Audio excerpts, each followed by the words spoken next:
Hello, what's up mga idol? Welcome po sa ating channel at ang ating video for today ay regarding dito sa ating ito, oh, LVD or low voltage disconnect mga idol. So napaka-importante nito sa ating mga setup. So sana panoorin niyo ng buo mga idol para masundan niyo po ang ating tutorial ngayong araw. So tara! Hello, what's up mga idol? Magandang araw po sa inyo at welcome po sa ating channel. So, gaya nga po ng nasa title mga idol, paano nga ba i-set up ang ating LVD or low voltage disconnect. Ito po ang ating tinatawag na LVD or low voltage disconnect mga idol. Meron po siyang in at saka out. So, dito makikita nyo ito ang kanyang in at ito ang kanyang out.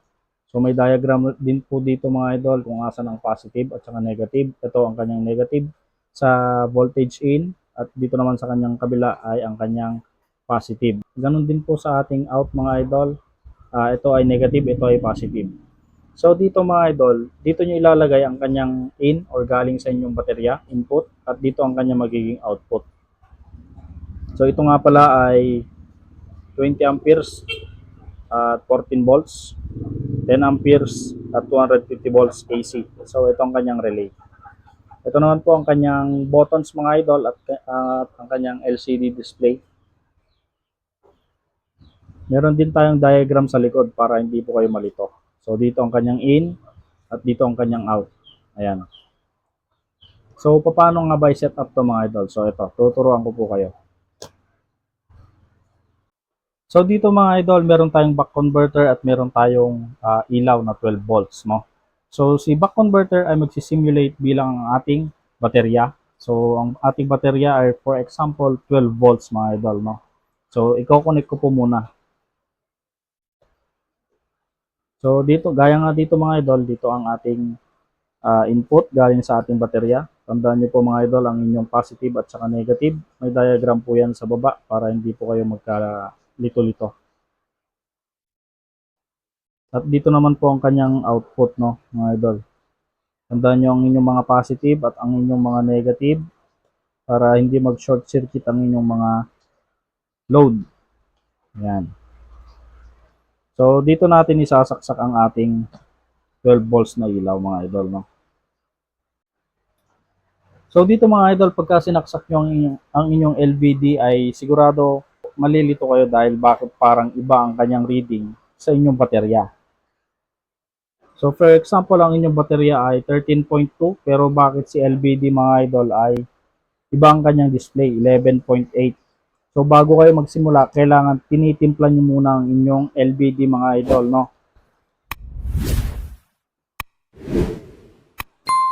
So ayan, napakalaki ng diferensya. Kasi ito mga idol, pagka hindi nyo sinet sa unang-una pa lang, ay magkakanda loko-loko ang inyong LVD. Sasabihin nyo bakit parang hindi naman tugma. Naglagay na kayo ng cut-off voltage, nakapag-set na kayo, tapos malaki pa yung voltage difference ng inyong baterya, nagkakat na siya. So ito mga idol, no. So for example, ang inyong baterya ay 13.2. Long press nyo itong nasa left na button mga idol. Ayan, nagbe-blink na siya. Long press nyo lang. So kailangan iset nyo siya na naaayon sa inyong baterya. Ayan, 13.2, 13.2. So kung yung baterya ay 13.2, iset nyo si LVD ng 13.2. So dito mga idol, pagka nagseset kayo, itong nasa kaliwa ay plus at itong nasa kanan ay minus. So ngayon mga idol, nakatali na tayo sa ating display ng ating LVD at sa display ng ating tester na galing sa ating baterya. Kung yung papansin nito mga idol, simulation lang to, kunwari ito si baterya.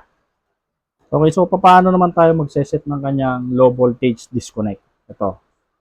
Single press dito sa kabila hanggang sa lumabas yung 12.5 or so itong 12.5 na to, ito yung nakaset ngayon sa ating LVD na cut off niya mga idol. So paano ba ito i-set?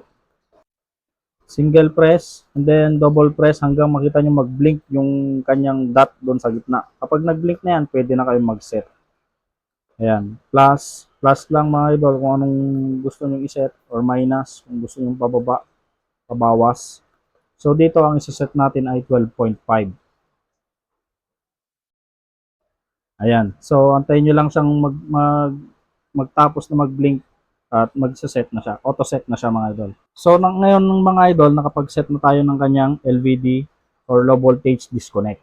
Ngayon, paano naman siya maglalabas kagad or paano naman siya mag-automatic na mag-on kapag naabot na niya yung certain voltage ng ating baterya kung pa-full charge na siya. So, dito mga idol, single press lang ulit dito. Ayan, makikita nyo 0.5. So, paano ba i-set yan? Single press and then double press hanggang makita nyo mag-blink din ulit siya. Ayan, so ito nakaset ng 0.5 volts. Ano nga ba itong 0.5 volts?